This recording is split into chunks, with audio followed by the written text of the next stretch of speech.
शरणम मम।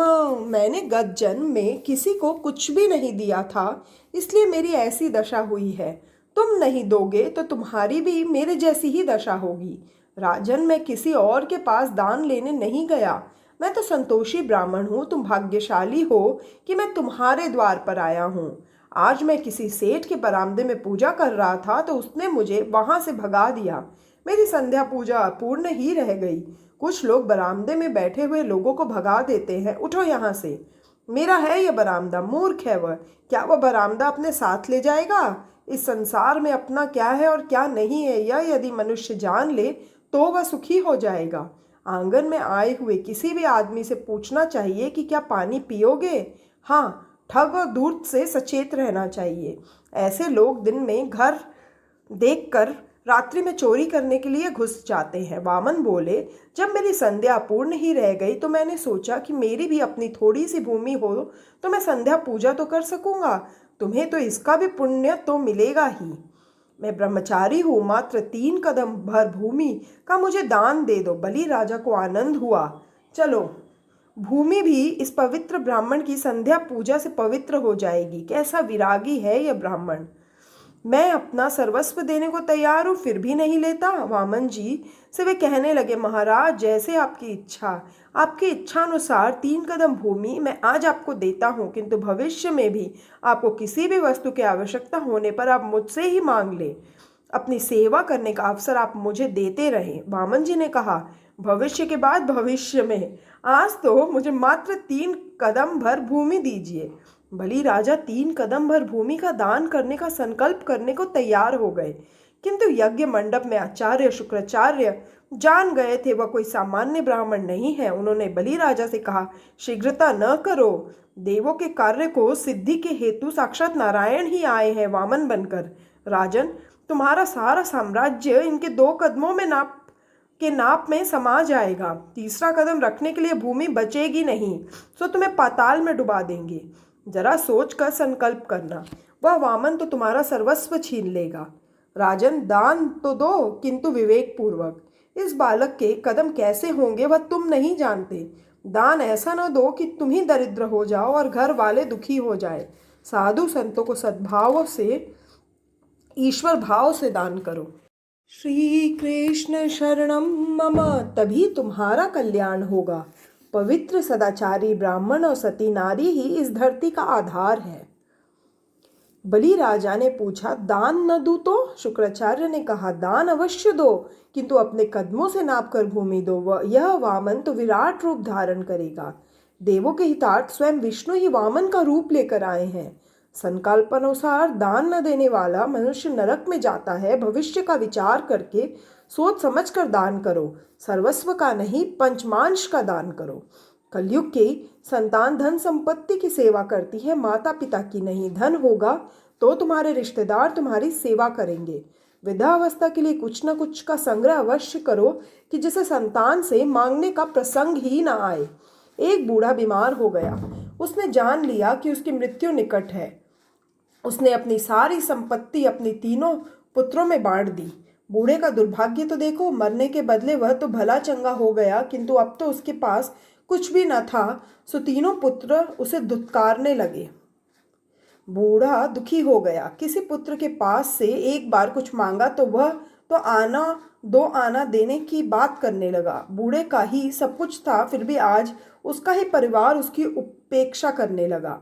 एक बार इस बूढ़े ने अपने किसी मित्र के आगे रोना रोया तो उस मित्र ने उससे कहा, मेरे पास एक संदूक है, उसमें कुछ पत्थर भरकर ताला लगाकर तुम्हें भेज दूंगा। तुम उस संदूक को दिखाकर पुत्रों से कहना कि मैं अब इस थोड़ी सी बची खुची पूंजी को लेकर हरिद्वार की यात्रा करने जा रहा हूँ, फिर देखो मजा। संदूक पाते ही उस बूढ़े के पुत्रों से यात्रा करने जाने की बात कही। अब तो मैं बूढ़ा हो चला हूँ, अतः मैं चाहता हूँ कि इस पूंजी से यात्रा करूँ, साधु संतों को भोजन कराओ या तीर्थ स्थान में कुछ दिन निवास करूँ। किसी पुत्र ने पूछा, कहाँ जाएंगे आप? बूढ़े ने कहा, हरिद्वार। दूसरे पुत्र ने पूछा, यह संदूक आज तक कहाँ था, क्या है इसमें? बूढ़ा ने कहा, यह संदूक अपने एक मित्र के पास रख छोड़ा था, होंगे 10-15 हजार रुपए इसमें। संदूक था भी वजनदार। पुत्रों ने मान लिया कि अब भी पिता के पास पूंजी है। बस फिर तो क्या था, सभी पुत्र पिता से अपने अपने घर रहने का आग्रह करने लगे। मेरे साथ रहो, मेरे साथ रहो, आप अकेले ही अकेले तीर्थ स्थानों में रहे, यह हमें शोभा नहीं देता। श्री कृष्ण शरणम मम। संसार हमें क्या कहेगा, आप मत जाइए, हम आपकी पूरी सेवा करेंगे। संसार स्वार्थी है, फिर भी जीव अविवेकी ही रह गया है। जीव ऐसा दुष्ट होता हो, उसका उसे दुख नहीं है, उसे बुरा दिखे इसका ही दुख है। वह करता तो है बुरा, किंतु इच्छा करता है अच्छा दिखाई दे। सारा परिवार उस बूढ़े की सेवा करने लगा। मित्र ने कहा था कि मरते दम तक उस संदूक की चाबी किसी को न देना। आखिर एक दिन उसकी मृत्यु हो गई। पुत्रों ने सोचा पिताजी बहुत छोड़ गए हमारे लिए। लोगों ने भी कहा आपके पिताजी 3 पीढ़ियों को हंसती खेलती देखकर सुख संतोष से है, अतः बिना संकोच उत्तर क्रिया की जाए तो अच्छा होता। पुत्रों ने दिल खोलकर उत्तर क्रिया की। उन्होंने सोचा था कि सारी भीड़ के चले जाने पर पेटी खोलेंगे। अंत में वह खोली गई तो उसमें से तो मात्र पत्थर मिले। जगत में चारों ओर स्वार्थ का ही साम्राज्य फैला हुआ है। सुर नर मुनि सबकी यह रीति, स्वार्थ लागी करई सब प्रीति। बलि राजा से शुक्राचार्य ने कहा, वामन के 3 कदम से नाप कर भूमि का दान करोगे तो तुम्हारा सर्वस्व चला जाएगा, अतः तुम्हें सावधान कर रहा हूँ। बलि राजा बोले, मैंने तो वचन दे दिया है, अब मना करूं तो असत्य बोलने का पाप होगा। शुक्राचार्य ने कहा, विपत्ति के समय का असत्य भाषण क्षम्य है, सत्य बोलना ही धर्म है, असत्य भाषण धर्म है ऐसा कहा नहीं गया है, किंतु ऐसे समय में वह क्षम्य है और शायद स्तुत्य भी। इन चारों प्रसंगों पर असत्य कहना क्षम्य माना गया है। पहला, किसी के विवाह के प्रसंग पर। दूसरा, स्त्रियों से पत्नी से बात करते हुए। महाभारत में भी कहा है, न तो गुप्तम धार्यति, स्त्रियों को शाप है कि वे कोई भी बात गुप्त नहीं रख सकती। तीसरा, जब प्राण संकट में पड़ जाए, सत्य बोलने से किसी के प्राण की हत्या होती हो तो असत्य बोल सकते हो। चौथा, गाय और साधु संत तपस्वी ब्राह्मणों की रक्षा के हेतु। राजन, तुम्हारे सिर पर प्राण संकट आ खड़ा हुआ है, अपने वचन से मुकर जाओ, वामन जी से मना कर दो। ऐसे समय में वचन भंग से कोई दोष नहीं होता। बलि राजा ने कहा, गुरुजी, आपने उपदेश तो बड़ा अच्छा दिया, किंतु मैं तो वैष्णव हूँ। पहले मैं मानता था कि कोई ब्राह्मण बालक मुझसे भिक्षा मांगने आया है, अब मैंने जाना कि साक्षात विष्णु भगवान मुझसे भिक्षा मांगने आए हैं, तो फिर मैं नारायण को क्यों ना अपना सर्वस्व अर्पित कर दूं। श्री कृष्ण शरणम मम। मैं वचन का भंग नहीं करूंगा। हम वैष्णव तो सेवा करते समय ठाकुर जी के चरणों में सब कुछ रख देते हैं। आपने बताया कि यह साक्षात विष्णु है, बड़ी अच्छी बात है। यह मेरे इष्ट देव विष्णु ही हैं। वे मेरे घर आज बाल स्वरूप में दान मांगने आए हैं, तो मैं अपना सर्वस्व इनके चरणों में न्यौछावर कर दूंगा। दाता की महिमा न्यारी है, लेने वाले की नहीं। जगत में मेरी प्रतिष्ठा होगी। शुक्राचार्य समझाने लगे, तीसरा चरण रखने के लिए भूमि बचेगी ही नहीं, अतः वे तुम्हारे सिर पर पांव रखकर तुम्हें नरक में भेज देंगे। बलि राजा बोले, मुझे नरक का कोई भय नहीं है। पाप करके नरक में जाना अच्छा नहीं है, किंतु परमात्मा को सर्वस्व अर्पित करके नरक में जाना भी अच्छा ही है। संपत्ति का सन्मार्ग से उपयोग करने पर चाहे जितने विघ्न क्यों न झेलने पड़े, शांति ही मिलती है। इस लोक में और परलोक में सुखी होना है तो धन का उपयोग विवेक से करो। धन का सदुपयोग न होगा तो मृत्यु पर्यंत शांति नहीं मिलेगी। बलि राजा बोले, मैं प्रहलाद का वंशज हूँ, मैं वैष्णव हूँ, मैं गले में कंठी धारण करता हूँ, मैं ठाकुर जी को सर्वस्व अर्पित करता हूँ। आज मैं सर्वस्व दान करूँगा। देने के बाद नरक में भी जाना पड़े तो भी मुझे कोई आपत्ति नहीं है। मैं पाप कर्म से नरक में नहीं जा रहा, चाहे दान करने से जाना पड़े। मैं तो भगवान का हो जाऊंगा। भगवान का बन जाने के बाद नरकवास करने में भी मुझे कोई आपत्ति नहीं है। एक बार ब्रह्म संबंध स्थापित होने के बाद तो मेरे प्रभु को भी मेरे साथ नरकवासी बनना पड़ेगा। ब्राह्मण को जब दान दिया जाता है तब उसके शरीर में विष्णु का आवाहन किया जाता है। यहाँ तो स्वयं महाविष्णु अपने आप ही आए हैं। गुरुजी, मैं ठाकुर जी को सर्वस्व दान करूँगा। जीव विश्वासघात कर सकता है, किंतु आपत्ति के समय तो भगवान दौड़ते हुए आते हैं। मैं प्रभु का हो जाऊंगा और वे मेरे। फिर मैं जहाँ जाऊंगा वे भी साथ साथ आएंगे, नरक में भी आएंगे। तुकाराम ने कहा, चाहे गर्भवासी होना पड़े चाहे नरकवासी, किंतु यदि मेरे विट्ठल मेरे साथ है तो कहीं भी जाने को तैयार हूँ। तुकाराम गर्भवास मांगते हैं क्योंकि उन्हें विश्वास है, तुकामण गर्भवासी घालावी आमावी, मैं जहाँ भी जाऊँगा विट्ठलनाथ साथ साथ आएंगे। गुरुजी, हर एक सत्कर्म के समय आप संकल्प कराते हैं, अनेक कर्मणा भगवान परमेश्वर प्रियताम न मम। श्री कृष्ण शरणम मम। आप सारा कर्म कृष्णार्पण कराते हैं। अब आज श्री कृष्ण स्वयं दान मांगने आए हैं तो मैं इनकार कैसे करूं? आप संकल्प कराएं, कृपया दान का संकल्प कराएं। अपने भगवान को मैं सर्वस्व अर्पित करूंगा। शुक्राचार्य ने कहा, मैं संकल्प नहीं कराऊंगा। वामन जी ने कहा, राजन, आपके पुरोहित इनकार करते हैं तो मैं संकल्प करवाऊंगा। मैं ब्राह्मण पुत्र हूँ, संकल्प कराना मैं जानता हूँ। बलि राजा ने अनुमति दी तो वामन जी दान का संकल्प कराने लगे। उन्होंने जलपात्र से हाथ में जल रखने को कहा। शुक्राचार्य से यह देखा न गया। उन्होंने सूक्ष्म देह धारण किया, जलपात्र की नाली के छिद्र में बैठकर जल का अवरोध किया। उनके वहां बैठ जाने से जल बाहर नहीं आ सका।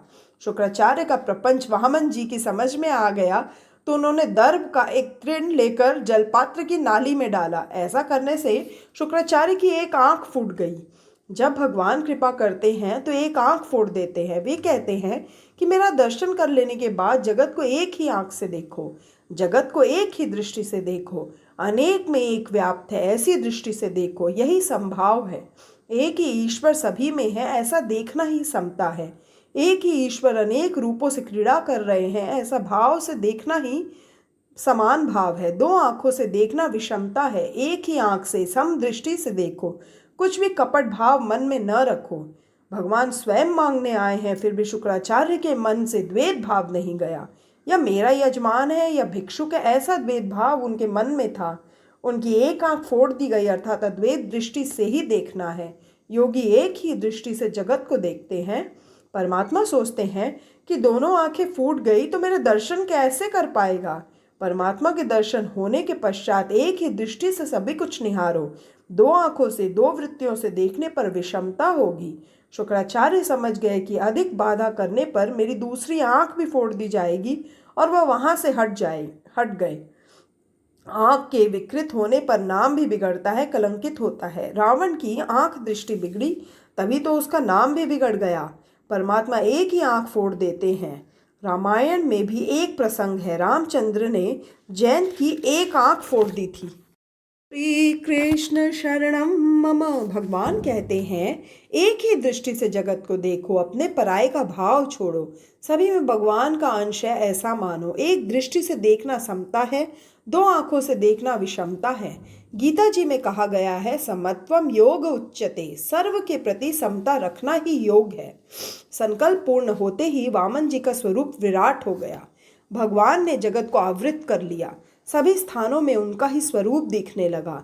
जगत बाहर ऊपर दशांगुल है। दशांगुल का अर्थ शुक्राचार्य ने किया है कि 10 उंगलियों से प्रभु को वंदन किया जाता है। परमात्मा वंदनीय है। वेद भी परमात्मा का प्रतिपादन नहीं कर सकते हैं, सो निषेधात्मक रीति से नेति नेति कहते हैं। ईश्वर को जानने वाला भी उनके स्वरूप का वर्णन नहीं कर पाता। भगवान वंदनीय है, चिंतनीय है। वे अपनी कृपा से अज्ञान दूर करते हैं, तभी उन्हें जाना जा सकता है। प्रभु के एक ही चरण में सारी पृथ्वी समा गई। दूसरे चरण ने ब्रह्मलोक को व्याप्त कर लिया। तीसरे चरण के लिए स्थान ही न बचा। उस समय सारे दैत्य युद्ध करने के लिए तैयार हो गए। बोले कि हमारे स्वामी को छला जा रहा है, मारो मारो। तो बलि राजा ने उन्हें समझाया कि यह समय प्रतिकूल है, शांत रहो नहीं तो तुम ही मारे जाओगे। वामन जी बोले, राजन, तुमने संकल्प किया है कि 3 चरण जितनी भूमि दूंगा, अब मैं तीसरा चरण रखूं तो किधर रखूं? संकल्पानुसार दान न देने वाला मनुष्य नरकवासी होता है। तुम मुझसे छलना कर रहे हो। जरा सोचो तो, इस प्रसंग में कौन किसके साथ छलना कर रहा है? भगवान दान लेने आए थे तब 7 वर्ष के बटुक थे, किंतु दान का संकल्प हो जाने पर विराट बन गए। गणेश पुराण में बलि राजा ने भगवान से पूछा था कि वह निष्पाप है, फिर भी उसके साथ ऐसा छल क्यों किया गया। बलि राजा निष्काम था, सो भगवान ने उसके साथ युद्ध नहीं किया। ईश्वर निष्पाप है, वे किसी को भी नहीं मारते, मनुष्य का पाप ही उसे मारता है। आपने कपट किया, मुझे पाताल में उतार दिया, क्या यह योग्य है? आप ही निर्णय करें। वामन जी ने उत्तर दिया, तुम पूर्ण निष्पापी नहीं हो। यज्ञ के आरंभ में गणपति पूजा की आज्ञा की गई तो तुमने इनकार कर दिया था। मैं विष्णु की पूजा करूंगा, गणपति भी तो विष्णु है, किंतु तुम न माने। यह तुम्हारी भेद दृष्टि थी। जब तक अनन्य भक्ति सिद्ध नहीं हो पाई है तब तक अन्य देवों में भी अपने इष्ट देव का अंश मानकर उन्हें वंदन करो और इष्ट देव से अनन्य भक्ति करो। श्री कृष्ण शरणम मम। तुमने शास्त्र की मर्यादा का उल्लंघन किया। तुमने गणपति की पूजा तो की, किंतु पूज्य भाव से नहीं की। गणपति ने मुझसे प्रार्थना की कि मैं तुम्हारे यज्ञ में बाधा डालूं, अतः मैं यहाँ आया हूँ। गणपति महाराज विघ्न हरता भी है और विघ्न करता भी। अब मैं तीसरा चरण कहाँ रखूं? भगवान के विराट स्वरूप को देखकर बलि राजा भयभीत हो गए। उस समय सत्वगुण स्वरूपा विंध्यावली कहने लगी, यह सब तो तुम्हारी क्रिया भूमि है। इस शरीर पर भी जब जीव का अधिकार नहीं है तो संपत्ति और संतति पर तो कैसे हो सकता है? शरीर मिट्टी से ही बना हुआ है। जीव व्यर्थ ही ऐसा मान बैठता है कि शरीर, संपत्ति आदि मेरी अपनी है। वास्तव में ऐसा नहीं है। गीता का आरंभ धर्म शब्द से किया गया है। गीता का प्रथम शब्द है धर्म क्षेत्र। गीता की समाप्ति मम शब्द से की गई है। गीता का अंतिम शब्द है मम। इन दो शब्दों के मध्य में समाई हुई है सारी गीता। मम का अर्थ है मेरा, मम धर्म, मेरा धर्म। धर्म अर्थात सत्कर्म। मेरे हाथों से जो भी सत्कर्म हो पाए वही और उतना ही मेरा है। मात्र सत्कर्म ही तुम्हारा है, शरीर नहीं। जितना सत्कर्म जीव ने किया होगा उतना साथ जाएगा। जितना सत्कर्म करोगे उतना ही तुम्हारा होगा। धृतराष्ट्र ने कहा था, माम कहा, ये मेरे पुत्र हैं। इसी कारण से भगवान ने उनके पुत्रों को मारा था। धृतराष्ट्र ने कहा था, माम का पांडवा। अर्जुन ने भगवान से कहा था, शिष्य स्ते अहम साधि माम त्वाम प्रपन्नम। मैं आपका हूँ और आपकी शरण में आया हूँ। तब भगवान को उसे अपनाना पड़ा और उसके रथ को भी चलाना पड़ा। मनुष्य यह नहीं जानता है कि उसका अपना क्या है और क्या नहीं है। फलतः वाद विवाद और संघर्ष होता रहता है। यदि वह यह समझ पाए कि वास्तव में उसका क्या है तो सारे टंटे फसाद मिट जाएंगे। द्रव्य के सिवाय भी कोई अन्य सुख है या नहीं, और आत्मानंद जैसी भी कोई वस्तु है, यह मनुष्य जानता ही नहीं है। अपने हाथों से किया हुआ सत्कर्म ही अपना है। यह जीव नहीं, प्रभु ही स्वामी है। जीव तो मात्र मुनीम है। इस शरीर पर जब जीव का सत्ता नहीं है तो और किसी वस्तु पर तो कैसे हो सकती है? यमराज की आज्ञा होते ही शरीर का त्याग करना पड़ा था। जगत के कानून वहां नहीं चल सकते। यह कभी मत भूलो कि तन और मन के स्वामी मात्र परमात्मा ही है। फिर भी जीव मेरा मेरा करता है। जो मेरा मेरा करता है उसे भगवान मारते हैं, जो तेरा तेरा करता है उसे भगवान तारते हैं। श्री कृष्ण शरणम मम। विंध्यावली ने कहा, हे प्रभु, यह तो आपकी ही लीला है। आपको कोई क्या दान देगा? मेरे पति ने अभिमानवश दान देना चाहा और दिया। आपको कोई कुछ नहीं दे सकता। सर्वस्व के स्वामी आप ही है। इसी कारण से वैष्णव संप्रदाय दान के बदले भेंट शब्द का प्रयोग करते हैं। जो ईश्वर का है वही उन्हें समर्पित करना है। प्रभु, मेरे पति के कथन में गड़बड़ी हो गई। बलि में जो सूक्ष्म अभिमान अब तक रह गया था कि मैंने दान दिया, इस अभिमान को दूर करने के हेतु से विंध्यावली ने अपने पति से कहा, ठाकुर जी को प्रणाम कीजिए। भगवान को कौन क्या दे सकता है? उन्होंने जो दिया था वही उन्हें देना है। यह शरीर बच गया है जो मिट्टी का ही है। भगवान से कहिए कि वे अपना तीसरा चरण आपके मस्तक पर ही रखे। मस्तक बुद्धि प्रधान है, उसमें काम का वास है। मस्तक पर भगवान का चरण आने पर उस बुद्धिगत काम का नाश होता है। जो तन मन धन भगवान को अर्पित करता है उसी के मस्तक पर चरण रखने की कृपा भगवान करते हैं। परमात्मा का हाथ या चरण मस्तक पर आने से मस्तक स्थित सूक्ष्म काम का नाश होता है। गोपियां भी तो कहती हैं, शिरसी धेहि न श्री कर ग्रहम। गोपियां गोपी गीता में भगवान से कामना करती हैं कि उनके मस्तक पर उनका कर कमल फिरे। गोपी कौन है? गोपी इंद्रिय भद्री रसम पिबती सा गोपी। प्रत्येक इंद्रियों से जो भगवत रस का पान करे वही गोपी है। प्रभु से प्रार्थना करो कि अपने चरण मेरे मस्तक पर रखिए। बलि राजा ने भगवान से कहा, पंद तृतीयम शीर्णम में निजम, मेरे मस्तक पर ही आप अपना तीसरा चरण रखिए। मस्तक में बुद्धि होती है और बुद्धि में सूक्ष्म रूप से काम समाया होता है। उसको नष्ट करने के हेतु ही अपने मस्तक पर चरण रखने की प्रार्थना बलि ने की। ऐसा होने पर सकाम बुद्धि नष्ट होती है। जीव और ईश्वर के मिलन में बाधक अवरोधक काम ही है। मैं ठीक तरह से कह न सका, मुझे क्षमा करें। मेरा तो कुछ नहीं है, आपका ही जो है वह आपको दे रहा हूँ। अपराध क्षमा करें। सचमुच ही आप हम असुरों के भी परोक्ष गुरु है, क्योंकि हमारे बड़प्पन की दीवार तोड़कर आपने हमारी आंखें खोल दी है। श्री कृष्ण शरणम मम। इतने में बलि राजा के पितामह प्रहलाद जी का वहां आगमन हुआ। वे भगवान से कहने लगे, आपने मेरे इस पौत्र को दिया हुआ इंद्रपद छीन लिया और लक्ष्मी विहीन भी कर दिया। मैं मानता हूँ कि ऐसा करके आपने उस पर बड़ा अनुग्रह किया है। दाता को कभी अभिमानी नहीं बनना चाहिए। जो वंदन करता है वह प्रभु को भी बंधन में रख सकता है। शरीर का अर्पण अर्थात मेरापन, अहंकार, अभिमान का अर्पण। यदि दाता दीन नहीं बनेगा तो उसका दान भी सफल नहीं होगा। बलि राजा के हृदय में जब दैन्य आया तो परमात्मा का हृदय पिघल गया। उन्होंने राजा से कहा, तुमने मुझे सर्वस्व का दान दिया, सो मैं तुम्हारा ऋणी हो गया। नम्रता। दैन्य के आने पर परमात्मा ऋणी हुए। मैंने इंद्र को स्वर्ग का राज्य दिया है, किंतु तुम्हें पाताल का राज्य देता हूँ। आज से तुम्हारे प्रत्येक द्वार पर मैं चौकसी करूंगा। बलि राजा के कानों में और आंखों में ईश्वर समा गए। बलि राजा ने कहा, स्वर्ग के राज्य की अपेक्षा यह सुतल पाताल का राज्य अधिक अच्छा है। यहाँ भगवान का सतत सानिध्य है। इस बलि राजा की कथा में थोड़ा सा रहस्य भी है। बलि जीवात्मा है और वामन परमात्मा। बलि राजा के गुरु है शुक्राचार्य। इसका अर्थ है कि जो व्यक्ति शुक्र की सेवा, वीर, ब्रह्मचर्य की रक्षा करता है और जो संयमी है, उसे कोई भी मार नहीं सकता। बलि राजा को कोई मार नहीं सकता। कंस आदि को तो मारा था, किंतु वामन भगवान ने बलि को नहीं मारा। बलि निष्पाप है, शुक्राचार्य की सेवा करता है, सदाचारी है। भक्त शुक्र की सेवा करके जब बलि बनता है तभी भगवान आंगन में पधारते हैं। तुम बलि बनोगे तभी भगवान तुम्हारे भी आंगन में आएंगे। बलि बलवान है। बलवान ही भगवान के मार्ग पर चल सकता है, प्रगति कर सकता है।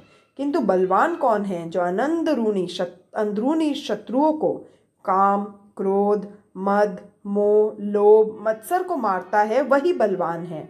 जीवात्मा बलि जब बलवान बनता है तो उसके द्वार पर भगवान आ खड़े हो जाते हैं। शारीरिक, बौद्धिक और ज्ञान बल की अपेक्षा प्रेम बल अधिक श्रेष्ठ है। प्रेम बल के सामने सभी अन्य बल गौण हैं। बलि वही है जो एक प्रभु के साथ ही प्रेम करता है। सभी बालकों की अपेक्षा प्रेम बल श्रेष्ठ होने के कारण तुम परमात्मा के साथ ही प्रेम करो। द्रव्य बल से प्रभु को जीता नहीं जा सकता, प्रेम बल से परमात्मा को जीता जा सकता है। श्री कृष्ण शरणम मम। यदि परमात्मा के साथ प्रेम करना है तो जगत के पदार्थों के प्रति प्रेम को छोड़ना होगा। परमात्मा के साथ तभी प्रेम हो सकता है कि जब जीव के पदार्थों का प्रेम छोड़ता है।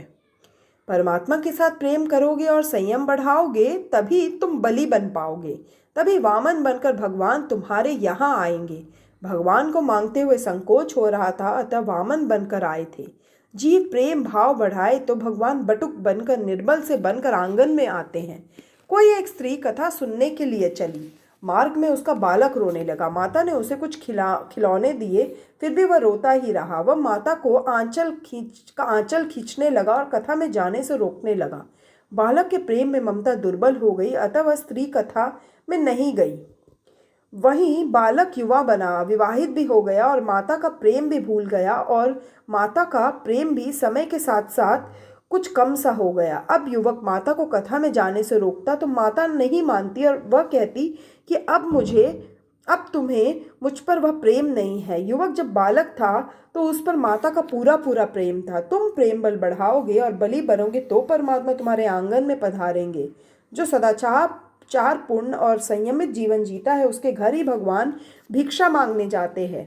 परमात्मा जब द्वार पर पधारते हैं तो 3 वस्तुएं मांगते हैं। वे 3 कदम भर पृथ्वी मांगते हैं, अर्थात वे जीव मात्र से तन, मन और धन मांगते हैं। इन तीनों का भगवान को दान करना चाहिए। तन से सेवा करने पर देहाभिमान नष्ट होता जाएगा। तन से सेवा करने से अहंकार घटता जाता है। धन से सेवा करने पर धन की माया ममता मोह नष्ट होने लगेगा। मन से सेवा करने से श्रम नहीं होती। तन मन धन भगवान को देने पर ही रास लीला में स्थान मिलता है। जीव और ब्रह्म का मिलन होता है। अतः इन तीनों से भगवान की सेवा करो। सभी वस्तुएं भगवान की ही हैं और उन्हीं को अर्पण करनी है। उन्हीं का दिया हुआ उन्हें देना है। त्वदीयम वस्तु गोविंद तुभ्यमेव समर्पये। जो व्यक्ति बलि की भांति तन मन धन भगवान को अर्पित करता है, भगवान उसके द्वारपाल बनते हैं। ऐसा दाता को शरीर की प्रत्येक इंद्रियों के द्वार पर भगवान नारायण विराजते हैं। उनकी रक्षा भगवान करते हैं। ये इंद्रियां शरीर के द्वार है। इन सभी के द्वार पर राम का पहरा होगा तो काम अंदर नहीं जा सकेगा। श्री कृष्ण शरणम मम। जो व्यक्ति अपना तन मन धन परमात्मा को अर्पण कर देता है, उसके शरीर और इंद्रियों की वे रक्षा करते हैं। तन मन और धन से सेवा करने पर भगवान तुम्हारी प्रत्येक इंद्रियों की चौकसी करेंगे। ऐसे व्यक्ति के कानों में, आंखों में, हृदय में कन्हैया का वास होगा। 3 चरण पृथ्वी का एक और भी अर्थ है सत्व रज और तम। इन तीनों गुणों को भगवान को अर्पण कर दो। शरीर से ईश्वर सेवा करने से तमोगुण घटता जाएगा। ईश्वर सेवा में धन का उपयोग करने से रजोगुण कम होगा। तन और धन दोगे किंतु मन नहीं दोगे तो ईश्वर प्रसन्न नहीं होंगे। तन और धन से तो सेवा की जाए किंतु मन से न की जाए तो प्रभु सेवा में आनंद नहीं आएगा। ईश्वर के साथ संबंध जोड़ना है। मनुष्य अपना सर्वस्व ईश्वर को नहीं देता है, कुछ अपने पास रख छोड़ता है, अतः प्रभु प्रसन्न नहीं होते। सत्वगुण के क्षय के हेतु मन भी ईश्वर को अर्पण करना है। मन को उनकी सेवा में लगाए रखना है। मन विषयों में और तन ठाकुर जी के पास होगा तो काम नहीं बनेगा। सेवा करते हुए आंखों में आंसू आ जाए तो मान लेना कि ठाकुर जी ने कृपा की है। सेवा करने से थकावट दूर होती है।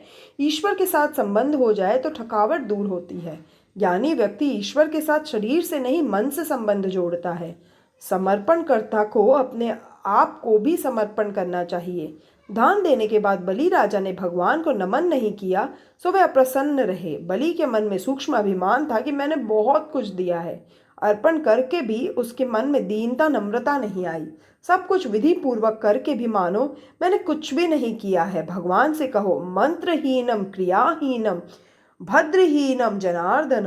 मैं भक्ति रहित क्रिया रहित मंत्र रहित हूँ। मेरी कुछ भूल हो तो क्षमा करना और मेरे कर्मों को परिपूर्ण मान लेना। सत्कर्म करने के बाद यदि दैन्य न आए तो सत्कर्म फलता नहीं है। कर्म नहीं किंतु मैंने कर्म किया है ऐसा अहंकार बाधक है। मैं कुछ करता हूँ, मैं ज्ञानी हूँ, ऐसा अहंकार होने पर प्रभु उपेक्षा करते हैं। हृदय से नमन करोगे तो भगवान को प्यारे होगे। बलि के मन में दैन्य आया तो सेव्य को सेवक बनना पड़ा। प्रभु द्वारपाल तक बनने को राजी हो गए। जिसकी इंद्रियां भगवान का नाम रटन करती है उसकी उन सारी इंद्रियों में भगवान आकर विराजते हैं। सुतल पाताल के द्वार पर की भगवान की चौकसी का यही अर्थ है। श्री कृष्ण शरणम मम। सुतल पाताल में बलि ने प्रवेश किया। प्रत्येक द्वार पर शंख चक्र गदा पद्मधारी श्री कृष्ण विराजमान थे। तन मन धन से सेवा करने वाले की आंखों में और कानों में प्रत्येक इंद्रिय में श्री कृष्ण रहते हैं। एक बार रावण घूमता फिरता बलि के पास आया और लड़ने को तैयार हो गया। उसने देखा कि बलि के द्वार पर वामन जी चौकीदारी कर रहे हैं। उसने वामन जी से कहा कि वह बलि के साथ युद्ध करना चाहता है तो वामन जी ने कहा पहले मुझसे युद्ध कर, मैं सेवक हूँ और वे स्वामी। तो रावण ने वामन जी के साथ लड़ना शुरू किया। वामन जी ने उसकी छाती पर एक ऐसी लात मारी कि वह समुद्र किनारे जा पड़ा। रावण काम है। तुम्हारी इंद्रियों के द्वार पर अगर भगवान चौकीदारी करने लगे तो काम उसमें प्रवेश नहीं पा सकेगा।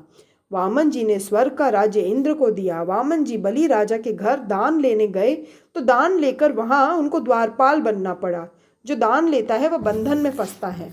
वामन जी बंधन में फंस गए तो सभी को आनंद हुआ किंतु महालक्ष्मी को दुख हुआ। घर में सब कुछ था किंतु नारायण की अनुपस्थिति से वे बेचैन थी। वे सदा यही सोचती रहती थी कि वे कब आएंगे, कहाँ होंगे। एक दिन उन्होंने अकुलाहट के मारे नारद जी से पूछा, कहाँ है मेरे स्वामी, आप कुछ जानते हैं क्या? तो नारद जी ने उत्तर दिया, सुना है कि नारायण सुतल पाताल में बलि राजा के घर द्वार की चौकीदारी कर रहे हैं। बलि के पास दान लेने गए थे सो बंधन में पड़ गए, सर्वस्व का दान लेकर ऋणी हो गए। लक्ष्मी जी सुतल पाताल में आई। घर में ठाकुर जी को प्रसन्नता से स्थापित करोगे तो लक्ष्मी जी भी उनके उसके पीछे पीछे बिना आमंत्रण के भी आ जाएंगी। जहाँ भगवान होते हैं वहाँ लक्ष्मी जी आ ही जाती हैं। यह कोई आश्चर्य तो नहीं है कि जिस घर पर नारायण द्वारपाल हो विराजमान हो वहाँ लक्ष्मी जी भी आमंत्रण के बिना भी आ जाएं। सो लक्ष्मी जी के नहीं भगवान ही के पीछे लग जाओ। नारायण की आराधना करोगे तो लक्ष्मी जी अपने आप आएंगी। लक्ष्मी जी ने ब्राह्मण पत्नी का रूप धारण किया। उन्होंने बलि राजा से कहा, मैं तुम्हारी धर्म बहन हूँ। जगत में न तो मेरा कोई भाई है और न तुम्हारी कोई बहन। आज से मैं तुम्हारी धर्म भगनी और तुम मेरे धर्म भ्राता। बलि को आनंद हुआ। उसने लक्ष्मी को वंदन किया। उसे दुख था कि आज तक उसकी कोई बहन ही न थी। श्री कृष्ण शरणम मम। लक्ष्मी जी के आगमन के साथ सभी को आनंद हुआ, किंतु स्वयं लक्ष्मी माता को कोई आनंद नहीं था। उन्हें दुख था कि उनके स्वामी हाथ में लाठी पकड़कर एक सामान्य चौकीदार की भांति पहरा दे रहे हैं। श्रावण मास आया। लक्ष्मी ने राखी के दिन, पूर्णिमा के दिन, बलि राजा से कहा कि मैं आज तुम्हें राखी बांधूंगी। बलि राजा ने राखी बंधवा कर वंदन करते हुए लक्ष्मी जी से कहा, बहन आज मुझे तुम्हें कुछ देना चाहिए। जो जी में आए मांग लो, जरा भी संकोच न रखना। लक्ष्मी जी बोली, मांगते हुए संकोच हो रहा है। बलि राजा आज वही मांग लो जो तुम्हारे घर न हो। लक्ष्मी जी ने कहा, वैसे तो मेरे घर में सब कुछ है, किंतु एक वह नहीं है कि जिसके बिना मैं बेचैन हूँ। मुझे और कुछ न चाहिए। अपने इस द्वारपाल को ही मुझे दे दो। तुम उन्हें मुक्त कर दो। बलि राजा ने कहा, क्यों? क्या यह तुम्हारा कोई रिश्तेदार है क्या? लक्ष्मी जी ने कहा, ये तो मेरे नारायण है, मेरे सर्वस्व है। और नारायण चतुर्भुज स्वरूप में प्रकट हुए। सुखदेव जी वर्णन करते हैं, राजन माता महालक्ष्मी भगवान नारायण के साथ श्रावण शुक्ल पूर्णिमा के दिन वैकुंठ धाम में सिधारी। इसी की स्मृति में रामानुजाचार्य पंथ के मंदिरों में इस दिन पाटोत्सव मनाने की प्रणाली चली आई है। और इस प्रकार लक्ष्मी जी ने दान से बद्ध नारायण को मुक्त किया। अतः भगवान कहते हैं, ब्रह्मणक्ष्ण यमनुगृह्णामि तद्विशो विद्या नाम्यहम यन्मदः पुरुषः स्तब्धो लोकम माम चाव मन्यते। ब्रह्मा जी, मैं जिस पर कृपा करता हूँ उसका धन छीन लेता हूँ, क्योंकि धन से व्यक्ति अभिमानी बनता है तथा मेरा और अन्य लोगों का अपमान करने लगता है। इसी कारण से तो प्रहलाद जी ने भगवान से कहा था, मेरे पौत्र बलि को अपने इंद्रपद तथा स्वर्ग का जो राज्य दिया था वह छीन कर लक्ष्मी भ्रष्ट किया, वह उस पर बलि पर कृपा करने के हेतु ही किया है। इस परम पवित्र वामन की चरित्र कथा समयानुसार यथामति कह सुनाई। पितृतिथि के दिनों में इसका पाठ करने से पितरों की सद्गति प्राप्त होती है। श्री कृष्ण शरणम मम। अब शरणागति की कथा आरंभ होती है। रासलीला में जाना है। यदि मन पर वासना का आवरण है तो श्री कृष्ण से मिलन नहीं होगा। वासना के नाश के लिए भी उपाय बताए गए हैं। महाप्रभु ने कहा है, मैं भगवान की शरण में हूँ। ऐसा जिसे सतत स्मरण रहे वही सिद्ध पुरुष है। सुखदेव जी वर्णन करते हैं, राजन कूर्म या मत्स्य के गुण दोष परमात्मा में नहीं आते। परमात्मा कूर्मे बने या मत्स्य, किंतु वे तो सदा परमात्मा ही बने रहते हैं। जीव जब पशु का अवतार लेता है तो उस पशु विशेष के गुणधर्म उसमें आ जाते हैं। महाराज सत्यव्रत मनु एक समय कृतमाला नदी के किनारे तपश्चर्या कर रहे थे। यह नदी त्रिवेंद्रम की ओर है। वहां उन्होंने कई वर्ष तक तपश्चर्या की। एक बार वे नदी में जल तर्पण कर रहे थे। ऋषि तर्पण से बुद्धि शुद्ध होती है। भारत धर्म प्रधान देश है। ऋषियों का स्मरण करने से दिव्य संस्कार हमारे हृदय में अवतीर्ण होते हैं। आज तो शिक्षा के में धर्म का कोई स्थान ही नहीं है। जल तर्पण करते हुए महाराज मनु के हाथों में एक मत्स्य आया। मनु ने उसे जल में छोड़ दिया। मत्स्य ने कहा, मैं आपके हाथों में अर्थात आपकी शरण में आया हूँ। नदी के अन्य बड़े बड़े मत्स्य मुझे खा जाएंगे, अतः आप मेरी रक्षा करें। तब राजा ने उसे कमंडल में रख लिया। मत्स्य ज्यों ज्यों बड़ा होता गया त्यों त्यों उसके लिए दिनों दिन विशाल स्थान की आवश्यकता पड़ने लगी। दिनों दिन वह विशाल स्वरूप धारण करता गया। सत्यव्रत को आश्चर्य होने लगा। उन्होंने सोचा कि अवश्य यह कोई असाधारण मत्स्य है। वस्तुतः वृत्ति ही वह मत्स्य है। वृत्ति विशाल बने, किंतु जब तक वह ब्रह्माकार न हो जाए तब तक शांति नहीं है। मेरापन अहम एक ही स्थान में नहीं रह सकता, नहीं समा सकता। मैं सर्व में हूँ और मुझ में सर्व है। मन के आवरण को तोड़ने के लिए ब्रह्माकार वृत्ति आवश्यक है। इस जीव के हृदय में ईश्वर रहते हैं, फिर भी जीव की पीड़ा या मृत्यु ईश्वर को व्यथित नहीं कर सकती। मानो भगवान को इससे कोई संबंध ही नहीं है। दीपक के प्रकाश में चाहे कोई भागवत पाठ करे चाहे चोरी, दीपक के मन में न तो किसी के प्रति स्वभाव होगा न तो कुभाव। दीपक का धर्म तो एक ही है, प्रकाशित होना, प्रकाश देना। प्रकाश का किसी के कर्म के साथ कोई संबंध नहीं है। ईश्वर सर्वभूतानां हृदय शेर अर्जुन तिष्ठति। परमात्मा सभी के हृदय में बसकर दीपक की भांति प्रकाश देते हैं। जीव पाप करे या पुण्य, किंतु साक्षीभूत परमात्मा पर इसका कोई प्रभाव नहीं पड़ता। श्री कृष्ण शरणम मम। ईश्वर न तो निष्ठुर है और न दयालु। ईश्वर का अपना कोई धर्म नहीं है। ईश्वर आनंद रूप है, सर्वव्यापी है। इस स्वरूप में हमें कोई विशेष हानि या लाभ नहीं है। परमात्मा बुद्धि से परे है। ईश्वर ही बुद्धि को प्रकाशित करते हैं। ईश्वर को प्रकाश देने वाला कोई नहीं है।